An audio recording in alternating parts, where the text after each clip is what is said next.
मुझे ऐसा लगता है कि जितने भी सवाल आजकल पेपर में पूछे जाते हैं जिस भी तरीके के हैं वो सब हम डिस्कस करते हैं कि बच्चों को बताएं कि किस तरीके के सवाल आपसे पेपर में पूछे जा सकते हैं।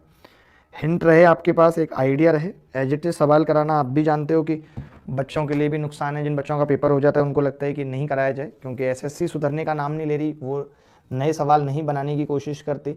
धिक्कार है एसएससी और उनके चेयरमैन को। आप कहते तो मैं एक कॉल लगा के अभी चेयरमैन को लाइन पे ले लेता हूँ, क्योंकि नाटक अब बहुत हो गया। हेलो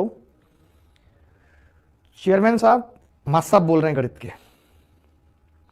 ये क्या बदतमीजी चल रही है आप बताइए।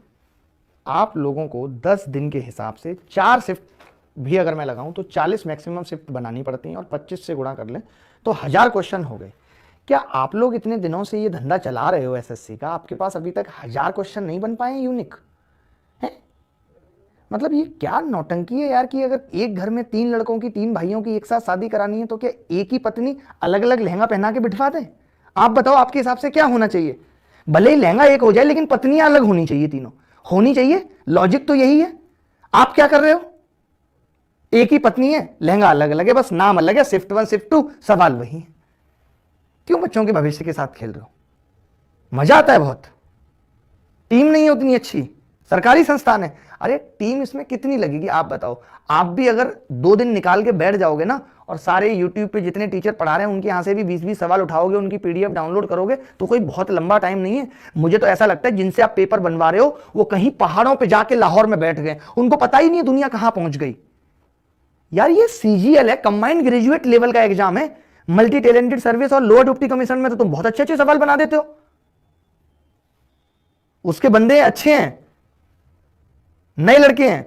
वही मैं कह रहा हूं, आपने उसमें तो नए लड़के रखे हुए हैं, और जो सीजीएल है उसमें आप वही पुराने बुड्ढों से, वही जिनको पता ही नहीं है दिन दुनिया में क्या चल रहा है, जिनको वाईटी की फुल फॉर्म नहीं पता, जो अपनी जिंदगी गुजार चुके हैं, दूसरे बच्चों की जिंदगी बिगाड़ने में लगे हुए हैं, उनको समझा दो कान खोल के कि ये सही तरीका नहीं है, सुधर जाओ, अच्छे सवाल पूछो। प्री में जो कर दिया वो कर दिया, लेकिन मेंस में अगर तुम्हारा यही हाल रहा तो बच्चों की छटनी नहीं हो पाएगी। हो सकता है किसी ऐसे बच्चे को जॉब मिल जाए, फिर वही 2018 वाला नाटक होगा। कम से कम इतना गैप रखो कि पढ़ने वाले बच्चा और बिना पढ़ने वाले बच्चे के बीच में एक अंतर आ पाए, क्योंकि बच्चा साल भर मेहनत करता है, वो मेहनत करता है, वो कुछ नई चीजें सीखता है कि वो अप्लाई करेगा, और तुम पूछ ही नहीं रहे। तो जो नहीं पढ़ रहा और जो पढ़ रहा है उसमें कोई अंतर ही नहीं है।